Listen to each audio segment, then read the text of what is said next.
આજે મારું હૃદય એકદમ ગૌરવથી ભરી ગયું છે. મારો આનંદ છે આ પવિત્ર પદયાત્રા જામનગરથી દ્વારકાધીશ આજે રામનવમીના દિવસે પૂરી કરી છે. માનું દિલ એકદમ આનંદથી આનંદ છે. આનંદની સાથે બધા જે યુવકો સાથે આવ્યા છે એ આપણી સંસ્કૃતિ, આપણું હેરિટેજ, આપણું કલ્ચર આગળ લઈ રહ્યા છે.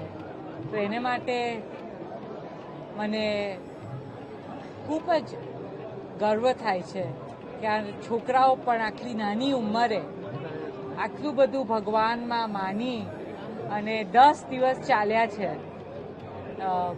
બસ દ્વારકાધીશનો ઉપકાર છે, એના આશીર્વાદ છે.